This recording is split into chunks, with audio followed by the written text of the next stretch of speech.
Should you buy or rent your house? That's the topic for today's episode, and without further ado, let's dive in. Hello everyone, welcome back to another episode. For those who are tuning in for the first time, this is your channel for real estate education. So I decided to create an episode today to sort of like compare, the benefits, the pros and cons of either one of those decisions. So let's just go into the board. And the way I'm going to approach this episode will be solely on my own decision to, stay renting a property. So on one side, right, I decided to rent, and let's assume that at some point I would just make a decision to buy the property. So as some of you know, I live in New York City, right? And New York City properties are quite expensive, but that wasn't only the reason why I decided to rent. It was more about me making a decision to whether buy my current residence or just simply use the money that I've saved so far and just simply invest it in my real estate portfolio. So that way it becomes something passive and that it starts paying it off by itself. So in essence, I'm going to walk you through the way I actually run the analysis in my head. So my current studio, it's $1,450. So the mortgage for a place that I would have liked, right, and the neighborhood that I currently reside would cost me at least $5,000. So that's how I did the analysis. $5,000 versus $1,450. Now, keep in mind that when you rent, right, you have no equity whatsoever because simply you're just paying for your right to live in a property. You're renting that space for 12 months or 24 months. But at the end, once you are done with that lease, you have to move out or just simply choose to renew the lease. And that's if the landlord agrees to renew you that lease as well. But on the other hand, if you decide to purchase that property, then over time, what you will do is that you're going to start gaining equity in that property, right? So you start gaining equity. It's going to cost you more money today, but in essence, you're gaining more and more equity out of it, which you could eventually use it for other things like taking a cash out refi or doing a HELOC. And if this is the first time you're hearing about a cash out refi or a HELOC, I created a couple of episodes a few months ago, and I'm going to leave the link right here down below so you can actually take a look at them. And there's also a playlist as well so you can learn more about the subject. So back to this board, and if you're liking the episode so far, do not forget to hit the like button to let me know that you're enjoying the awesome content that I'm putting out for you. So back into the board, we have rent versus mortgage payment. We have no equity versus equity. And then another item that I consider was the maintenance, right? So if I rent, I will not have to worry about shoveling the snow or simply having to cut out the grass or care for galvanizing the pipes in the winter so that way they don't break because of the cold, right? I don't have to worry about any of that because I live in an apartment building.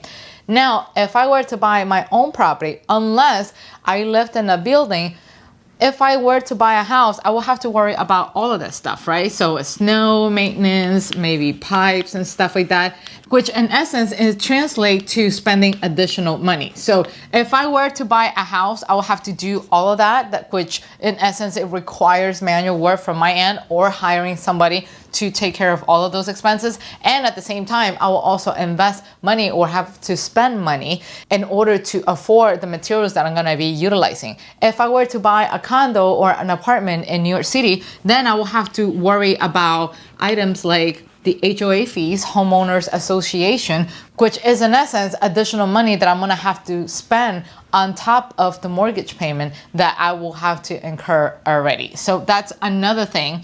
Then another item that I took into consideration was my job, right? So when I rent, usually depending on the type of place that you're looking to rent, they will require 2 to 3 times the annual total rent. So if my apartment is $1,450, all I had to do was to multiply that number by 12, and whatever resolve that is, then I'll have to do 2 to 3 times that amount, which in essence, it will translate to, I need to grab my calculator really quick.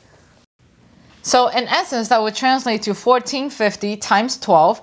That's $17,400 a year. And then typically for landlords, what they require is that they want 2 or 3 times the income. So let's say we're gonna go with 3, and then that means you have to make at least $52,000 a year in order to even qualify or to be considered for the lease in an apartment like this.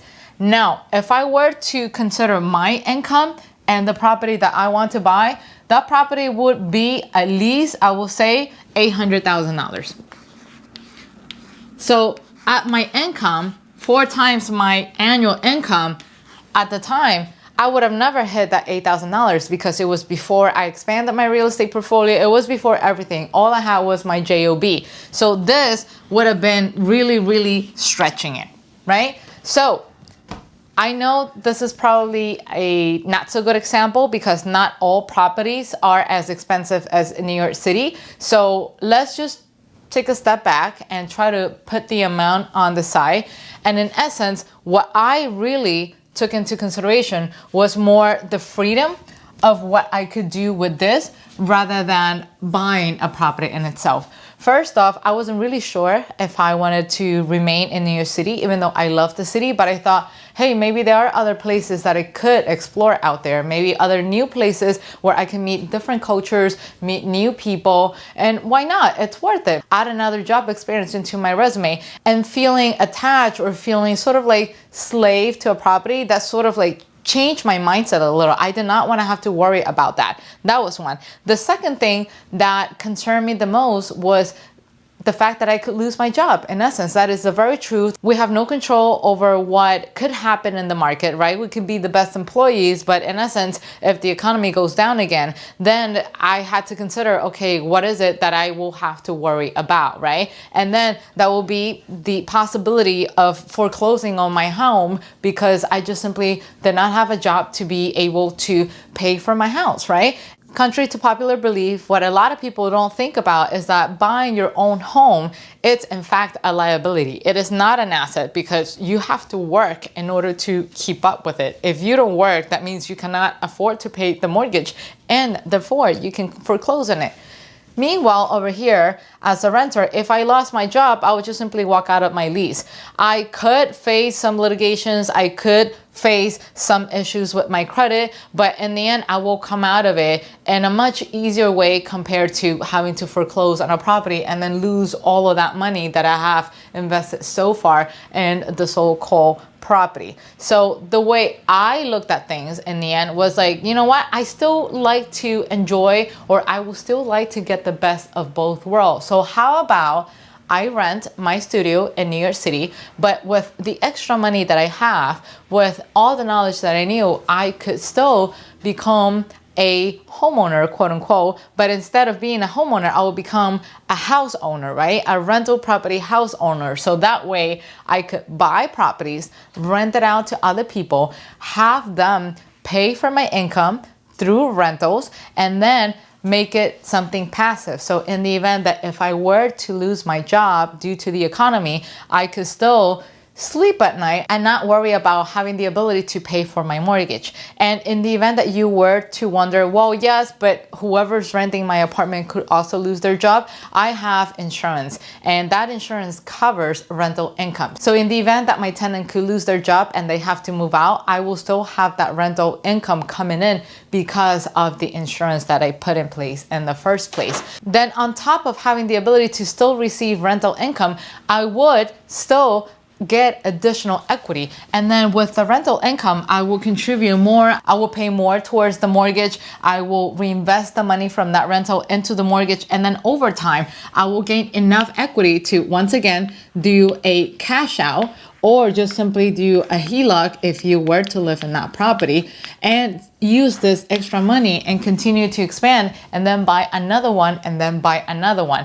So in essence, based on my analysis, I am still getting the best of both worlds. I am still investing in a house. I still have a house, but it's being paid off passively by my tenants, and I can still enjoy a nice place where I don't have to worry about any maintenance. I don't have to worry about having to shovel any snow, and I can just simply leave this place whenever I feel like it and go all around the world if I want to. And I don't have to feel confined that, hey, if I lose my job or if something happens to me, I will have to foreclose in this property, because this has been taken care of by my tenants, and I'm completely okay with just, you know, renting a small studio in New York and paying $14.50 for it. So that's all I have for you today. Hopefully you enjoy the content. Let me know what your thoughts are, and do not forget to check out the links down here and learn more about videos that can complement this one. So that's it. I will see you guys soon next time. Take care. Bye bye.